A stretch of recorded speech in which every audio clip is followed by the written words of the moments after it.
Au mois de juin 1944, l'opération Overlord a débuté avec nos alliés américains, anglais, etc.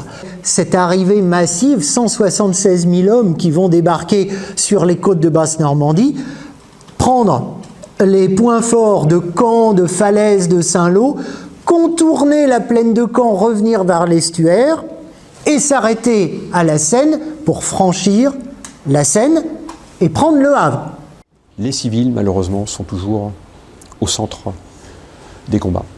Donc c'est aussi une des raisons qui a conduit le mémorial de Caen à proposer ce thème ici à Falaise. Alors c'est vrai que la guerre est loin maintenant, que les survivants de l'époque, les gens qui ont vécu la guerre, il n'y en a plus beaucoup de vivants. Mais le souvenir n'est pas effacé totalement. C'est des choses qui reviennent dans la conversation des gens encore aujourd'hui. Mais l'intérêt d'un mémorial comme celui de Falaise, c'est d'entretenir le souvenir de ces souffrances et que ces gens-là ne soient pas morts pour rien. Le mémorial de Falaise n'est pas un musée de plus racontant la bataille. C'est le seul musée au monde qui a choisi pour thème la vie des civils dans les guerres.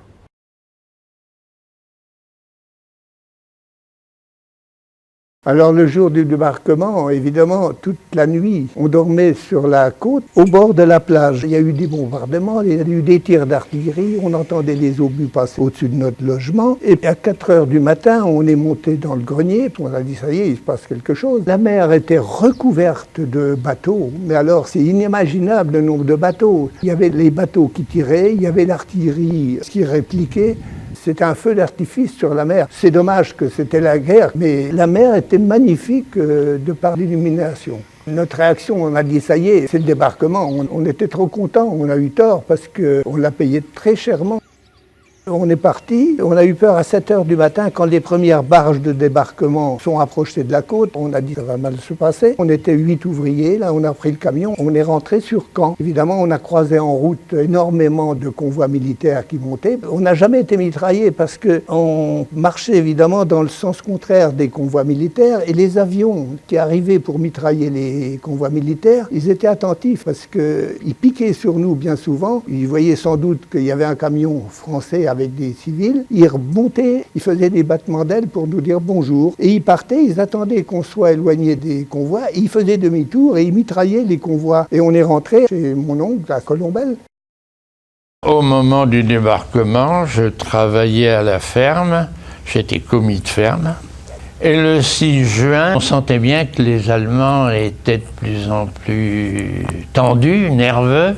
Donc on sentait bien qu'il allait se passer quelque chose. Alors le matin du 6 juin même, nous étions donc à la ferme. Le ciel était rempli d'avions, hein. Il n'y avait pas une seconde, il n'y avait pas 4 chasseurs bombardiers au-dessus de nos têtes. Un roulement permanent de grosses explosions. Et pendant le déjeuner, 4-5 Allemands sont rentrés mitraillettes au poing. On nous a dit « faut du pain, faut du beurre ».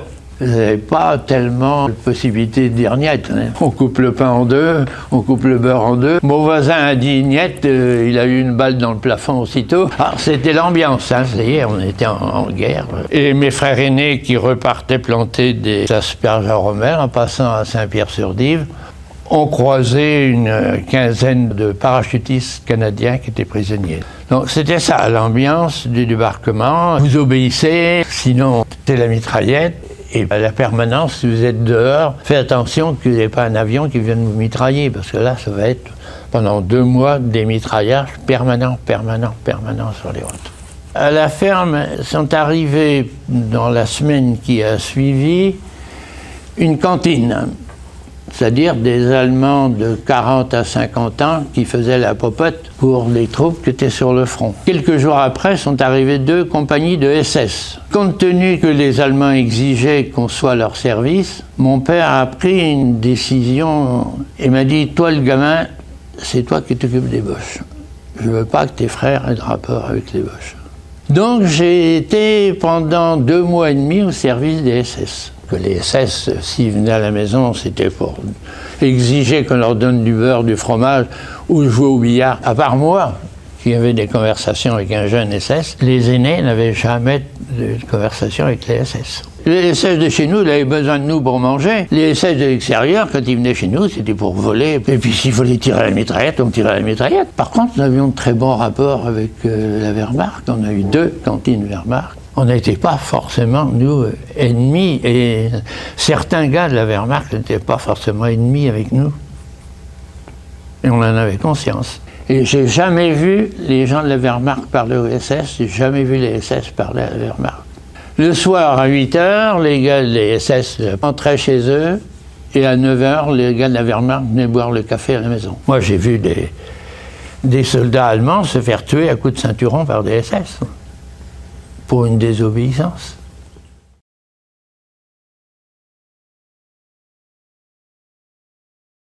Le 6 juin 1944, après ce premier bombardement allié, et il n'y en a pas qu'un le 6 juin, il y en a 3 ou 4, la journée du 6, les troupes d'occupation allemandes ordonnent aussi aux populations civiles de quitter Caen. Je dis aussi parce que bien sûr les Alliés le font également. Il faut savoir que les Alliés nous bombardent, mais bien sûr donnent aussi des avis. Quelques heures avant le bombardement du 6 juin, il y a des tracts qui sont lancés sur la ville de Caen, entre autres, et sur d'autres villes du Calvados, pour dire aux populations de quitter les villes, conjointement aux Allemands. On avait vécu l'évacuation de 40. Mon père a dit, oh là, quand les combats vont arriver ici, il ne faut pas aller sur les routes, avec l'aviation qui amène là. Donc on avait des très bonnes tranchées dans un talus, et avec des fagots et de la terre dessus. On était, un obus pouvait tomber sur les murs, on craignait peu de choses. Mais 2-3 jours avant la libération, les Allemands montaient au renfort, et ils n'avaient plus de camions, ils avaient été mitraillés, et ils ont piqué tous les chevaux de la ferme pour monter les canons anti-chars. Et il restait 2-3 vieux chevaux à la ferme. Mon père dit, bon, vous allez coucher dans les bois. Vous ne rentrez plus à la ferme parce qu'ils vont en prendre les 3 derniers. Le soir, j'étais prêt à partir avec le panier repas, et un Allemand m'appelle, il me dit « Michel, comme hier ». Il m'appelle, et en allemand, il me dit « Ne crains rien, ils prennent pas de chevaux ce soir ». Je lui dis « Tant que chaîne ». Et en partant, tout d'un coup, je lui dis « Achtung !» Je vois 6 Typhoon. Typhoon, c'est des chasseurs avec des fusées qui perforaient les chars. Et donc, tout d'un coup, tout se met à péter, et l'Allemand me prend dans ses bras, il me jette derrière le tas de fumier. On s'est caché, et puis on a pris 36 torpilles, qu'on voltigeait dans tous les coins. Quand les avions sont remontés, on est couru à la tranchée, mais là, j'ai pas pu rentrer dans la tranchée parce qu'elle était pleine d'Allemands. Donc on s'est couché dans l'herbe pour le 2e passage. Mais le 2e passage, ils ont tiré au canon de 20 mm. Et on a vu de la fumée qui sortait d'un bâtiment, on y est allé, et on a vu 2 Allemands. Et eux, une des roquettes était rentrée dans une faneuse, ils couchaient derrière, ils étaient blessés, les Allemands, ils pleuraient. Les civils se retrouvent sur les routes en plein milieu des combats. Là, c'est pas à 40 km des combats, c'est en plein milieu des combats. Les civils, malheureusement, sont sous les bombes. C'était quasi impossible de voyager à part la nuit. Constamment, les avions nous piquaient dessus pour voir qu'est-ce que c'était. Il y a eu énormément de civils de tués. Quand ils mitraillaient les voitures sur la route, si on n'était pas loin, on prenait des balles aussi. C'était un jour qui était à peu près calme, il n'y avait pas de bombardement, ou beaucoup moins.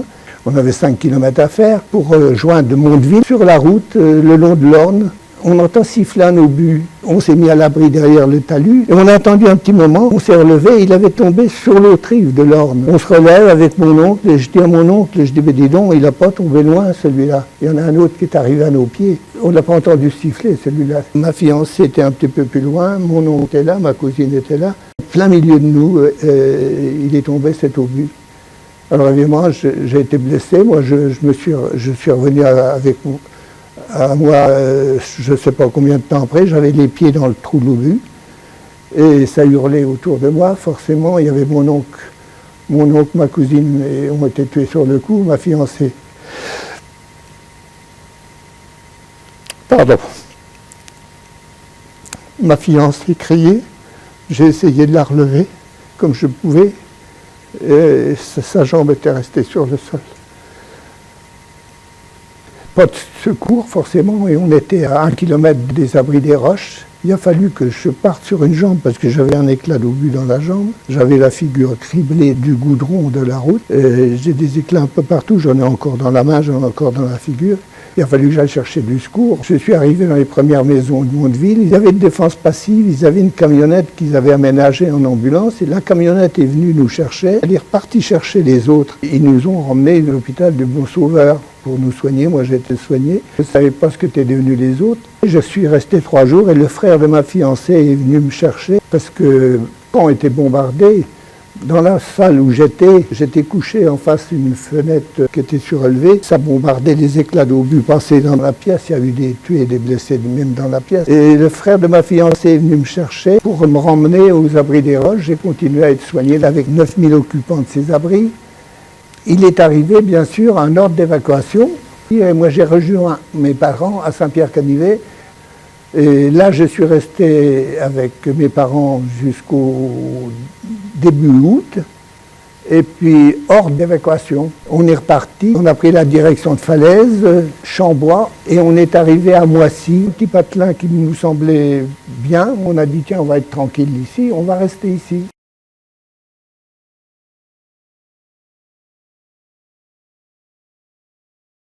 Cette période, donc juin, juillet, août, donc période de la bataille de Normandie, les civils sont au centre de combats, avec un occupant qui résiste et des libérateurs en face qui canardent. La libération, les camions des cantines commençaient à se tailler. Je me rappelle, ils sont passés de travers entre la grange et l'écurie. Ils ont resté coincés, ils ont cassé les côtés du camion à coups de masse, tellement ils avaient peur. C'était vraiment la panique. Les SS étaient partis depuis 2-3 jours. Et je monte dans le grenier de la maison, qui était très très haut, et je regarde dans la plaine en face, et là j'ai compris qu'il y avait des combats. Alors, voir des combats, c'est voir de la fumée, de la poussière et entendre du bruit, c'est tout. Hein, on voit rien, c'est tout noir. Et à ce moment-là, on commençait à entendre les balles ricocher sur les toits. Ouais. Donc les soldats étaient déjà descendus sur le pont au pied de la Nive. Donc tous les Allemands commençaient à se tailler. Hein. Alors les obus commençaient à tomber, les gens n'avaient pas peur, les gens venaient sur la route regarder les obus tomber, et puis on regardait les balles des mitrailleuses passer. Les combats, c'est bête, ça fait pas peur. Jusqu'au moment où il y a 2-3 obus qui tombent un peu plus près, alors là tout le monde se taille. Et puis ça a été le calme jusqu'à 5 heures du matin, et là on a commencé à entendre les chenilles de chars. Et tout d'un coup, on a vu 2 chenillettes arriver. Et les chenillettes étaient des chenillettes anglaises. Et les soldats n'étaient pas des Tommy, mais des Polonais. C'était les Polonais qui avaient réussi à traverser la Dive pendant la nuit.